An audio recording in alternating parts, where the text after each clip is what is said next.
Hey, what's up guys? Thanks for tuning in today. We're going to have a lot of fun and we're actually going to play through a bunch of different reeds. We're going to play through the most popular reeds and some of the best reeds ever made for the saxophone. We're going to start with some legendary brands and cuts that have stood the test of time over the years, and then we're going to also check out some alternative reed brands. And later on we're going to talk about why some of these alternative saxophone reed brands do have more consistent cane, which essentially has to do with producing on a larger scale versus a more compact scale. When you're producing on a more compact scale, you actually have the opportunity to source cane from a single origin. And if you'd like to check out the new Nexus Signature Reed Case or the Nexus Saxophone Reeds, both of which I was involved in designing, you are welcome to use the code in the description below for a discount. And with all these reeds, I'm using a Nexus Edge mouthpiece, a Nexus Oracle Ligature, a Nexus Select tenor saxophone, and you're welcome to check out the discount codes for all of that equipment in the description below as well. All right, so let's kick it off with the Diodario Reserves.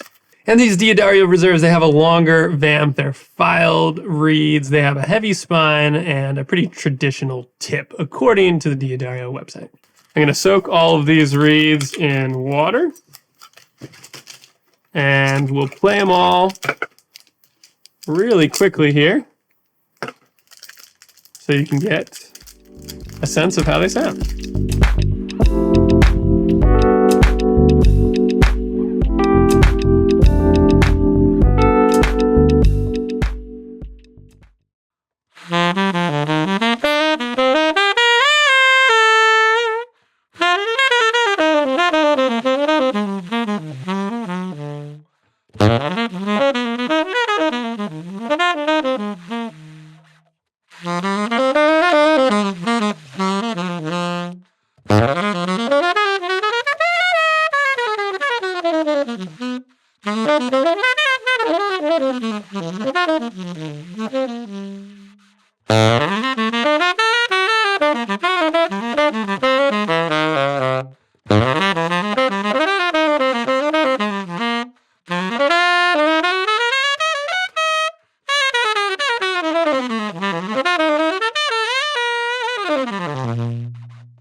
Great, so you guys can be the judge of how it sounds on the other side of the microphone from the player's perspective. I thought those all felt pretty good. The third and fifth particularly reacted very nicely. First, second, and fourth were pretty resistant, but I think had a nice sound. For me, yeah, again, the third and fifth would have been ones that I probably would have felt comfortable throwing right on for a gig. And then the other ones probably would have needed some time to break in. All right, next up, we've got the Vandoren Java saxophone reeds. These were developed in 1983. They're very popular for jazz and popular music. And so, yeah, you know, Vandoren is a very known saxophone reed company, obviously. And, you know, traditionally they had all these classical reeds, like the blue box reeds. And in recent years, they've developed more cuts that are geared more towards jazz players. And so according to their website, these reeds have a thicker tip and a more flexible palate. The palate, I guess, is the zone, according to the website, the zone where the waves are propagated with the greatest range from the tip. The waves are absorbed further in the Java reed. All right, so let's give these guys a try here.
All right, so for me personally, again, it's all about what you guys think on the other side of the microphone, but from the player's perspective, for me, I felt that the Javas were a little more consistent.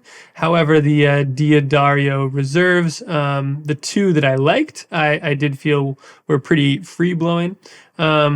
But yeah, the other three of the reserves I was not crazy about. They just felt very resistant. I liked the tone of them, but I think they were pretty resistant and took a lot of work. The Javas were a bit easier to play and a little bit more consistent across the board. So toss up between them, but again, we'll see what you guys think. All right, next up we've got the Lavaz reeds. These are classic. They used to be owned by Rico. Now they're also owned by Diodario. The Lavaz reeds are, such an industry standard.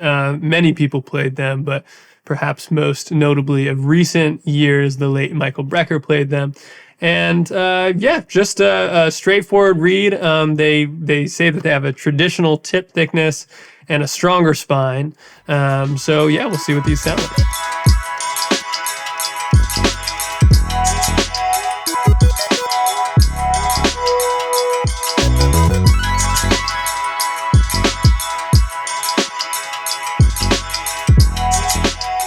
And just a quick tip as we're getting through all of these plastic reed savers here, I used to use these for years. I was probably the last person to figure out that it's way better to use a reed case.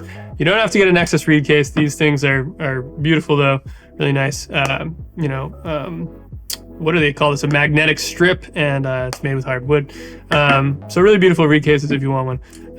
But just generally, I've found that using a reed case just keeps the reeds so much straighter, keeps them at a much better moisture, as compared to just keeping them in the reed savers, which I used to do.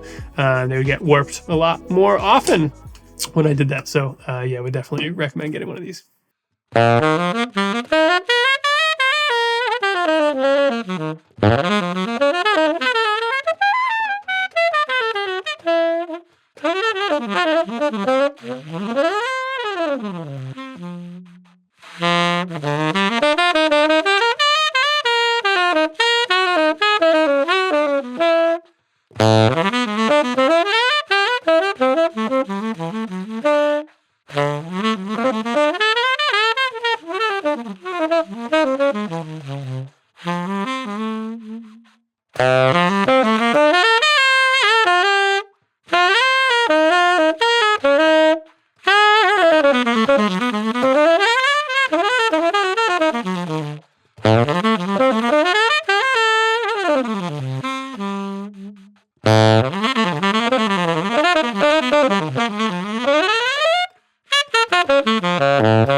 All right, great. So I found those to be really nice. I think that they were pretty consistent, maybe even the most consistent. Yeah, pretty flexible, I would say. I felt like there wasn't too much resistance with these Lavaz reeds. I did feel that maybe I was missing some of the core in the sound, like kind of some of the lower end that I was getting a little bit more of on the Javas and the Diodario reserves. But again, that's just my opinion from behind the horn. We'll see what you think on the other side. All right, so now we'll mix it up. We'll do the Nexus Elite saxophone reeds next. So Nexus reeds were designed by myself and Jack over at the Boston Sax Shop. And what we did was we used Rigotti cane for these. So Rigotti cane is used for a bunch of these alternative sax brands.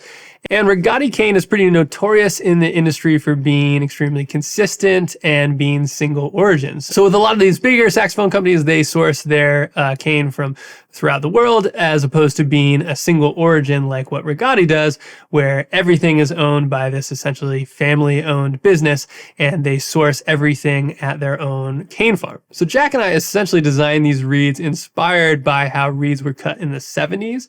Reeds used to have a shorter vamp and a thinner tip, which gave it a lot more flexibility. And so we worked with Rigotti for quite some time to design these reeds. I'm really happy with how they came out. Of course, if you want to try them, you're welcome to use that discount code. But at the end of the day, what's most important is what works best for you. So I think it's just important to try as many different reed cuts and brands as you can so you can find what works best for you.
Cool, so I'm not going to say a whole lot about the Nexus reeds as a recap because obviously I have a bias there, but they, yeah, for me, feel really good. Obviously, it's what I play on normally, so I'm maybe going to feel a little bit more comfortable pulling these out of the box, but yeah, we always find them to be really consistent and a lot of projection. Volume was, and projection was, you know, probably one of the highest priorities for me when we were designing these reeds. You know, a lot of loud bands these days, you know, that I tour with, and it's nice to just be able to feel like I can cut over them pretty comfortably. All right, next we're going to play the D'Addario Jazz Select reeds. These, you know, of course, used to be the Rico Jazz Select reeds, now are the D'Addario Jazz Select. And I've found these to be very much an industry standard in recent years. A lot of people have been playing these ones. And according to D'Addario, these reeds are cut with a thick blank and spine and feature a traditional tip shape. And apparently feature the thickest spine and blank of D'Addario's jazz reeds.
Great. So very consistent, I found. All 5 of those reeds played fairly similar.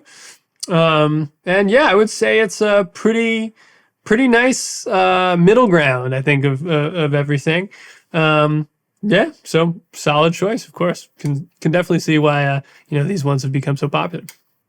All right, next up we've got the Vandoren. I actually have never known if they're called ZZs or Zzz. They must be ZZs. I don't know. Anyway, these I think are probably the most recent of Vandoren's releases. Don't quote me on that.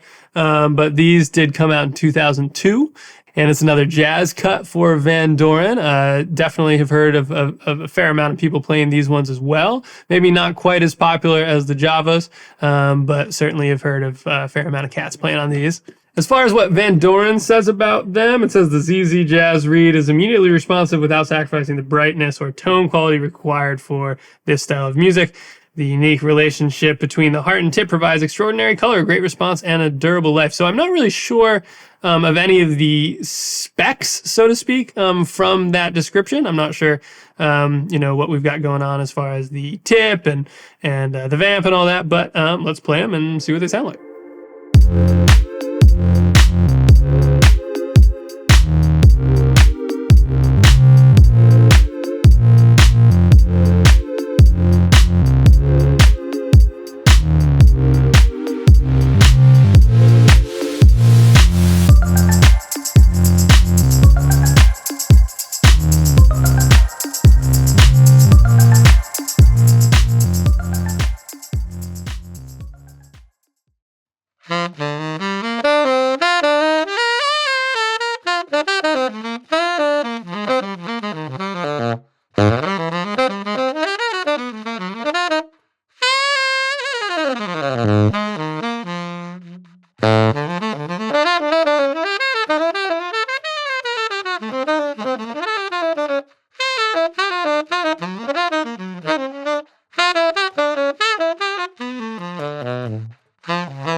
Cool. So for me, I think those were probably the least consistent, but not offensively so. Still, not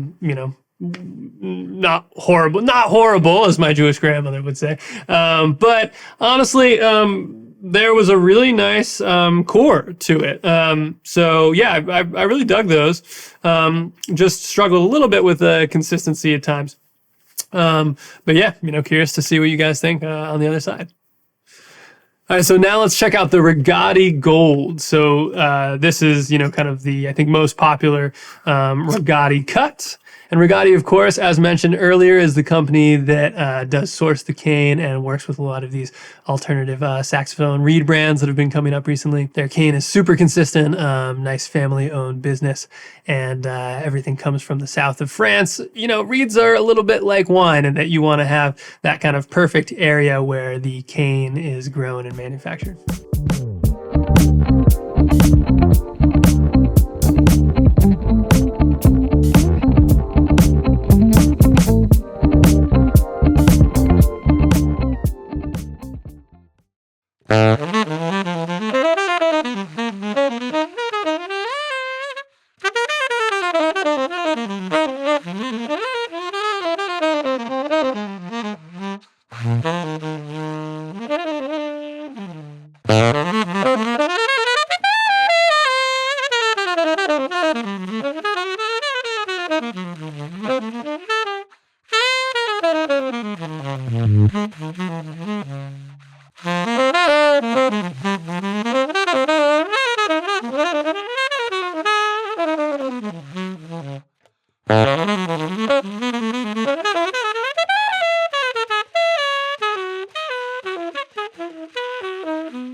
Cool. So as always, found these Rigotti reeds to be super consistent.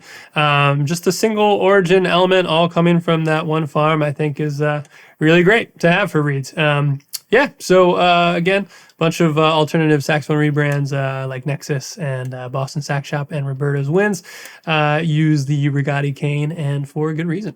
I did find that I kind of missed a little bit of the power on the low end that some of the other reeds that I've played so far have gotten today. But again, the consistency was amazing, and really liked the, there's a bit of airiness in the sound and just very even throughout the registers. But then again, this is all my feedback from the player side. I might even listen back later and be surprised. So, you know, this is just sort of my initial reaction as far as how it feels from behind the horn.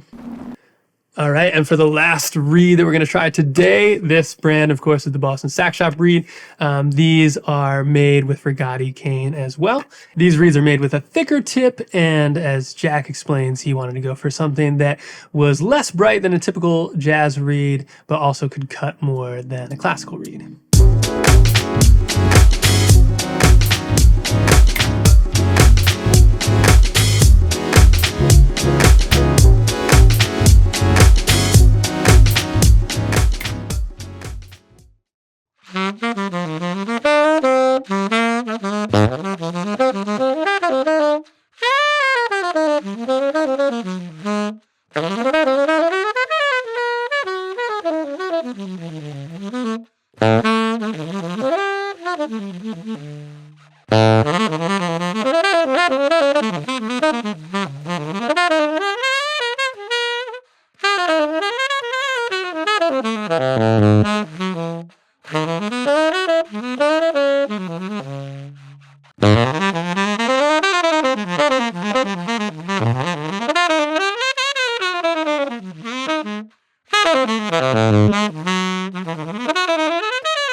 Great, so I found those to be very consistent, a little bit darker than the Rigotti reeds, of which, you know, they come from the same cane. So with that thick tip, I think that you get a nice heart to the sound, a nice core. The reaction time might be a little slower than what you find in a thinner tip, but I still found, you know, the reaction time to not really hold me back when I was playing through these reeds. All right, so there you have it. 40 different reeds played today from 8 different brands and cuts. Hope you enjoyed hearing all the variety here. If you have any questions or comments, of course, leave them below. And if you haven't already, make sure to subscribe and give this video a like. Thanks so much for watching, guys, and we will see you next time.